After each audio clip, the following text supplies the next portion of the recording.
Good morning and welcome to Live Without Limits. Unlock your potential, the ultimate blueprint to transform and shift your mindset. I'm Davida Shansky, and today we're diving into a topic that affects all of us at some point, taking things personally. Have you ever received a comment or a look or even a text message that left you overthinking for hours, maybe even days? It's so easy to internalize what people say or do, making us feel hurt, rejected, or even defensive. But what if I told you that most of the time it's not actually about you? So, in today's episode, we'll explore why we tend to take things personally, the hidden impact that this habit has on our mental well being and relationships, powerful strategies to stop internalizing other people's words or actions. Have you ever found yourself feeling hurt, defensive, or even questioning your worth after someone made a comment about you? Maybe it was a coworker's offhand remark, a friend's criticism, or even a social media post that seemed directed at you. You're not alone. So why do we take things personally? Well, it's all comes down to a few core reasons. Our ego and sense of self. As humans, we have an innate desire to be seen, heard, or valued. When someone says something critical or dismissive, it feels like a direct attack on our identity. Our brain is wired for survival, and sometimes we perceive even small statements as threats to our self worth. And remember, we talked about self worth last week. The experiences and emotional triggers. Have you ever noticed that certain comments sting more than others? That's because past wounds and insecurities shape how we react. If you've been criticized a lot as a child or experienced rejection, your brain is more sensitive to anything that remotely resembles that experience. Social conditioning and expectations. Society often teaches us to seek validation from others, whether it's approval from parents, teachers, or colleagues. We've been conditioned to care about what people think. When we don't receive the response we hope for, it can feel personal, even when it isn't. Now that we understand why we take things personally, let's talk about how this habit affects our mental well being and relationships. And by the end of this episode, you'll have the tools to step into a new mindset, one that helps you build resilience, protect your peace, and focus on what truly matters. So if you're ready to stop taking things personally and start living with confidence and freedom, let's dive in.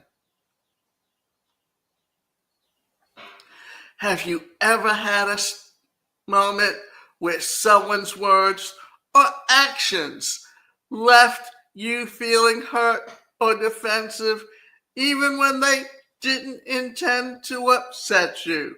And this is the psychological roots of personalizing solutions or situations. Maybe a friend forgot to text back.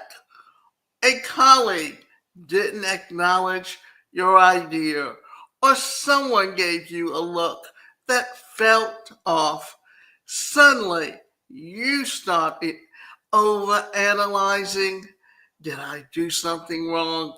Do they not like me? This is what happens when we personalize situations. But why do we do this? It turns out that our brains are wired to look for meaning in interactions, especially ones that feel uncertain or negative. The tendency to take things personally comes from a mix of psychology, past experiences, and societal conditioning.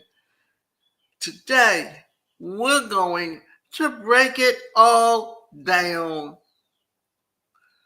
How past experiences and insecurities shape our reactions. The way we react to situations is deeply connected to our past experiences. Think about it. Our childhood relationships, personal struggles, all shape how we interpret the world. Unresolved past hurts. If you grew up in an environment where you were frequently criticized or ignored, your brain may be more sensitive to rejection even when it isn't actually happening.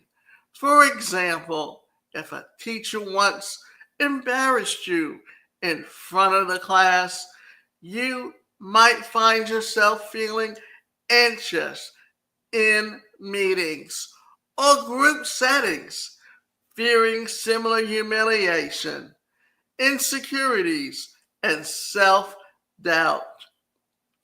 When we doubt our worth, we tend to see the world through negative lenses. If you already feel unsure about yourself, even a neutral comment can feel like an attack. Someone saying, "You look tired today," might just be an observation.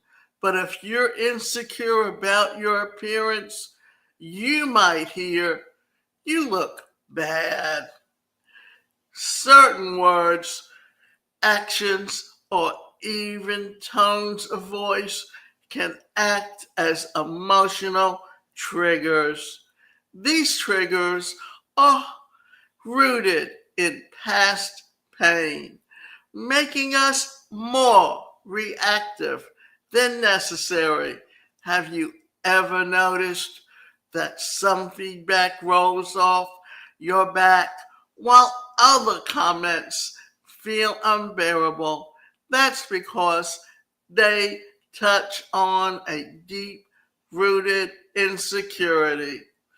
The role and ego of self perception is taking things personally. Our ego plays a role in why we take things personally. But before we get further, let's define what the ego really is. Your ego is your identity, how you see yourself, how you want others to see you, and how you interpret the world around you. And when the ego feels threatened, it reacts. The ego needs for validation.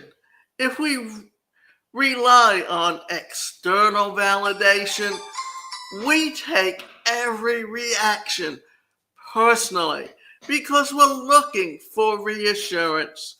When people don't respond the way we expect, it can feel like rejection, even when it's not. Defensive reactions.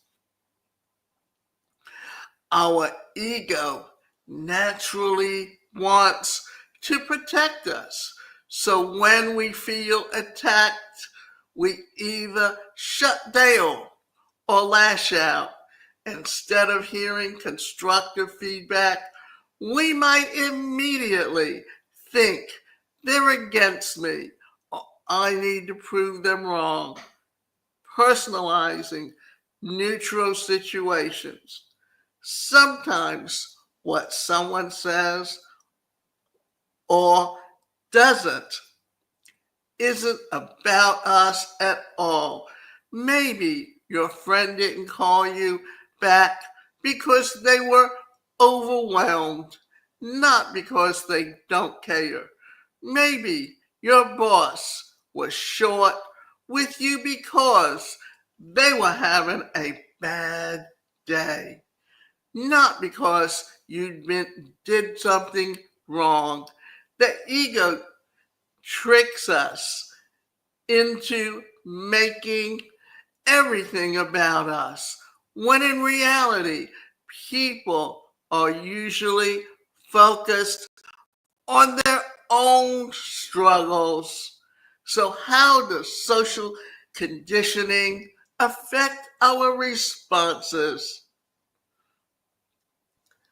Beyond our personal experiences, society plays a huge role in shaping how we interpret situations. From a young age, we're conditioned to seek approval, avoid conflict, and worry about what others think. Cultural and family expectations. Many of us were raised in environments where approval and acceptance were tied to our actions. If we were constantly told to be nice, make everything happy, or avoid upsetting people, we might feel like any form of disapproval means we failed. The social media effect. And this is something that has become more and more of a problem because if they don't know you, and this is most of the time, and even this has happened to celebrities where if someone doesn't like what they'll say, they will immediately criticize. So in today's digital world, we're exposed to constant judgment. A simple or a single comment, a lack of likes, or an unfollow can feel like personal rejection, even though social media rarely reflects reality. Comparison and social pressures. We're often taught to compare ourselves to others, whether it's at school, work, or in relationships. This leads to overanalyzing. Why did they get praised, but I didn't? Why did they invite them, but not me? Instead of seeing themselves and these moments as neutral. We internalize them as signs that we are less than who we are and not enough. So here's the truth: not everything is about us. Most of the time, people's words and actions have more to do with them than they do with us. And when we recognize this, we free ourselves from unnecessary emotional suffering. So, what can we take away from this? Our tendency to take things personally is rooted in past experiences, insecurities, and social conditioning. How people's actions are usually reflections of them, not a judgment of you. The next time you feel yourself taking something personally, pause and ask, is this really about me? Or is this about them? Remember, you have the power to shift your mindset and stop letting external opinions control your inner peace. The psychology roots of personalizing situations. And I believe this is something that many of us don't even realize is going on. So, have you ever had a moment where someone's words or actions left you feeling hurt or defensive, even when they didn't intend to upset you?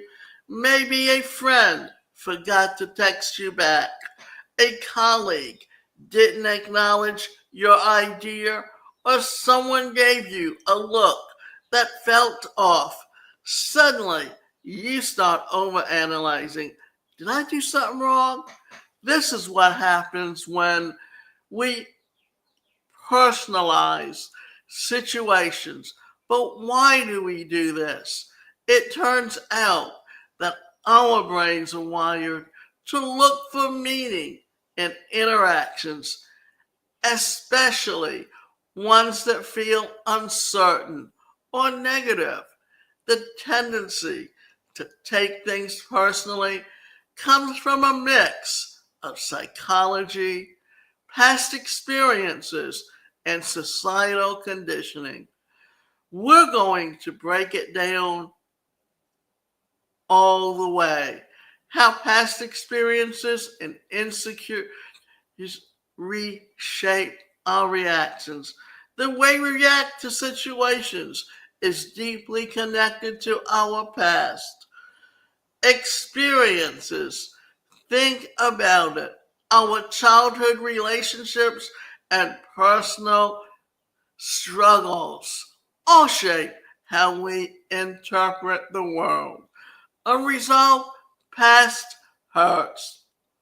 If you grew up in an environment where you were frequently criticized or ignored, your brain may be more sensitive to rejection, even when it isn't actually happening.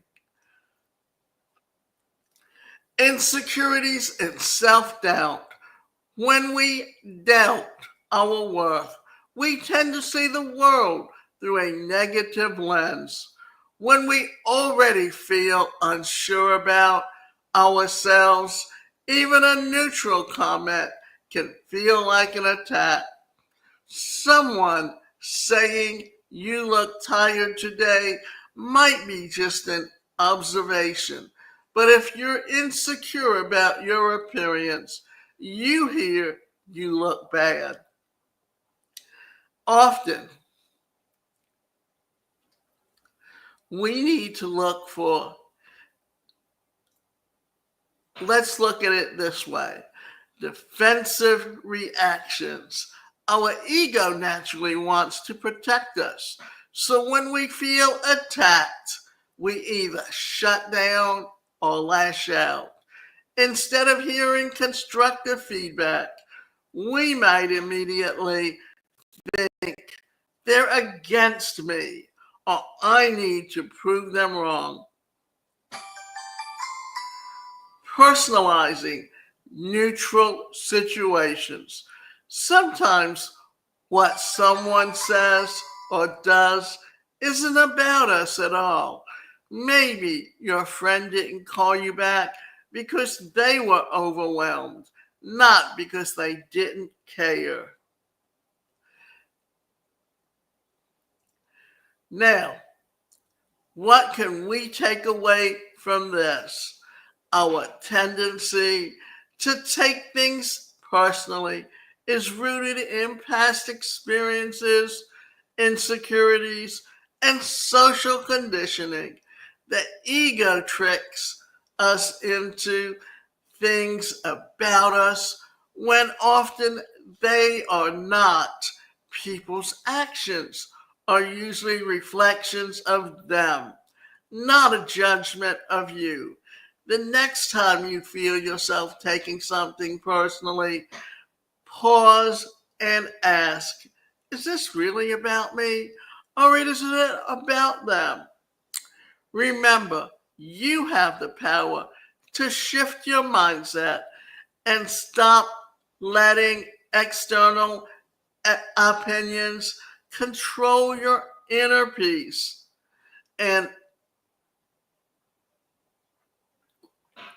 think about how these things can put you into that space where you internalize everything and don't always think about what it is that you can do that can really help yourself and do the things that can put you where you truly want to be.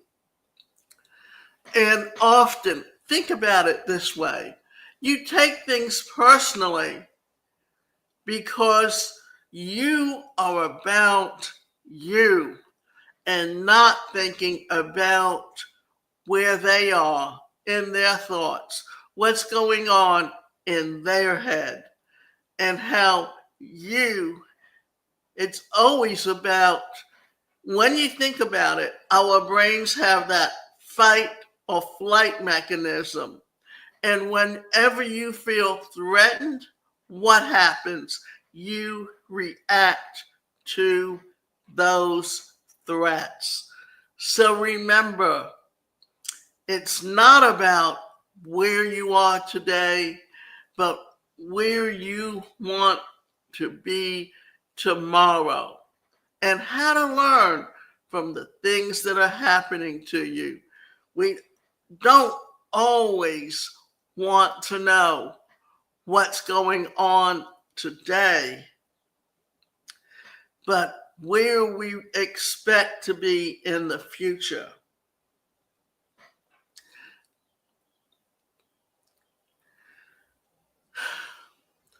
And let's look at the inner peace. And the inner peace is how you love yourself, how you respect yourself. And remember, it's like when I have someone saying to me, I'm feeling depressed. Remember, when you shared a life with someone for a lifetime, they are very much a part of your life. And then when something happens to them and they're no longer there, then it's easy to feel depressed. And it may be years later. But remember, especially when you've known someone or been married to someone or so deeply in love with them, what happens when they're gone?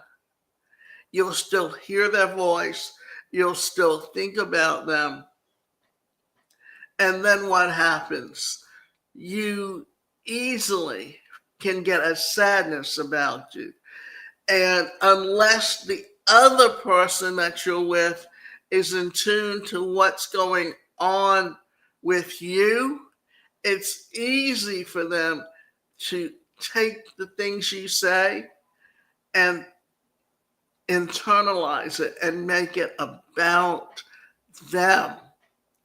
So it's important for you to recognize where you are now, where you want to be, and be in tune to other people's feelings and what they're going through at that moment, because we never know what's going to be going on today in their head. And maybe they're reaching out to you because they need you to say a nice word to them. So recognize where you're coming from.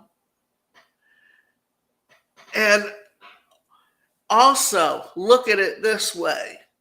So many times we don't know how to have healthy relationships with each other, especially when you grow up in a home where the relationships are toxic. If you've never been shown love in your life, it's very difficult for you to show love to someone else. And if you've been criticized for everything you do, that whenever someone says something to you, you immediately internalize it as a criticism. So recognize what's going on and recognize and look for ways and things and read books or listen to podcasts or read articles about internalizing and understanding, because what we all need to do is to learn to become resilient. You know, when we talk about affirmations is just a way of helping someone retrain their thoughts. Because if you're in a negative place, it's easy for you to put out negative vibes. If you're in a good place, then it's very easy for you to put out strong, positive reinforcements. So recognize what's going on, not just inside you, but the person you're with. And think about it. And remember this, some people can't express what they're saying or what they're feeling, but they can write it down. And if they can write it down, what happens? Then they tend to leave you notes, leave you things to help you feel better about yourself and find inner peace. Look at yourself. Look at where you are today. Think about what's going on in your head. And also, here's another thing to think about, your health. Because if you're feeling bad and you don't know how to express it or how to think about it, what do? You tend to lash out because you want that other person to feel the pain that you're feeling. Recognizing where you are, recognizing those thoughts, recognizing what's going on around you can help you. And if you have someone in your life that you've thought about, that you were close to, and something has happened to them, then you're going to feel a sadness about that at some point. And you don't ever get over those things or those feelings. Once you recognize it and understand where you're at, and if you are in need of someone's encouragement and just to talk to someone, then learn to reach out and also understand that they need to understand where you're coming from at that moment and recognize it for what it is and where you are and where what it is that you need from them, and then maybe you have to ask for it.